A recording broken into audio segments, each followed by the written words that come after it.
የተወደዳችሁ የፈጠነ ሚዲያ ተከታታዮች ፈጣንና እውነተኛ መረጃዎችን ወደ እናንተ የሚያደርሰው የፈጠነ ሚዲያ የዕለቱን ዜናዎች ይዞላችሁ ቀርቧል። አብራችሁን ቆዩ።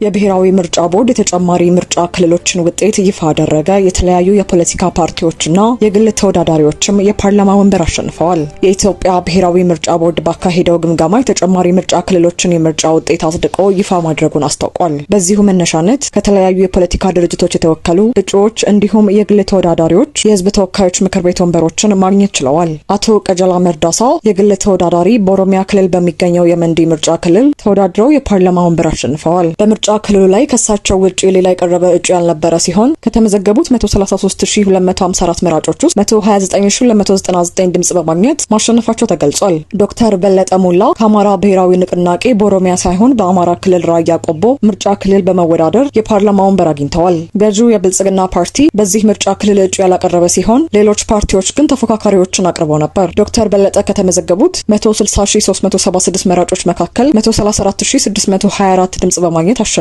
አቶ ሰለሞን አየለ አምቢ ከሰላም ለኢትዮጵያ ጥምረት ከደቡብ ምዕራብ ኢትዮጵያ ክልል ቢጣጌሻ ምርጫ ክልል በመወዳደር የፓርላማ ወንበር አግኝተዋል። በዚህም ምርጫ ክልል ብልጽግና ፓርቲ እጩ ያላቀረበ ሲሆን ሌሎች ፓርቲዎች ተወዳድረዋል። አቶ ሰለሞን ከተመዘገቡት 82054 መራጮች ውስጥ 50594 ድምጽ በማግኘት ማሸነፋቸውን ቦርዱ ይፋ አድርጓል። በሌላ በኩል ገዢው የብልጽግና ፓርቲ በተለያዩ የምርጫ ክልሎች በተደረጉ ውድድሮች ተጨማሪ 17 የፓርላማ ወንበሮችን ማሸነፍ መቻሉን የቦርዱ መረጃ ያሳያል። የምርጫ ቦርዱን ይፋዊ መግለጫ የተመለከተን መረጃችንን አጠናቀናል። አሁን ደግሞ በቀጥታ ወደ ሰሜኑ የሀገራችን ክፍል ወደ ትግራይ ክልል እንወስዳችኋለን። አብራችሁን ቆዩ።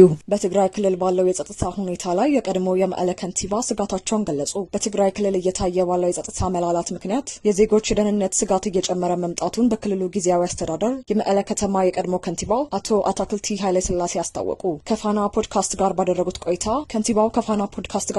ቆይታ በፕሪቶሪያው የሰላም ስምምነት መሰረት ተጀምሮ የነበረው የታጣቂዎች ትጥቅ የመፍታት ሂደት ሙሉ በሙሉ ተግባራዊ እንዳይሆን የቀድሞ የህወሓት ቡድን እንቅፋት ሆኖ መቆየቱን ጠቁመዋል። እንደ የቀድሞ ከንቲባ ማብራሪያ ይህ አካሄድ ታጣቂዎች ወደ ሰላማዊ ማህበረሰብ ህይወት እንዳይመለሱ ተግዳሮት ከመሆኑም በላይ በጦርነት አስተሳሰብ ውስጥ እንዲቆዩ የሚገፋፋ ስራ ሲከናወን መቆየቱን አመልክተዋል። ክለውም ቡድኑ በፕሪቶሪያው ስምምነት አማካኝነት የክልሉ ህዝብ ያገኘውን የሰላምና የመረጋጋት ተስፋ አደጋ ላይ የሚጥሉ ተግባራትን እያከናወነ እንደሚገኝ ገልጿል። በትግራይ ክልል ዘላቂ ሰላም ለማስፈን የሰላም ስምምነቱ ውሎች በተሟላ ሁኔታ መተግበር እንዳለባቸውም በዚህ ቆይታቸው አመላክተዋል። የተከታተላችሁት የዕለቱ የፈጠነ ሚዲያ ዜናዎች እነዚህን ይመስሉ ነበር። ወቅታዊና ትክክለኛ መረጃዎችን በፍጥነት እንዲደርሷችሁ የፈጠነ ሚዲያን መከታተላችሁን አትዘንጉ።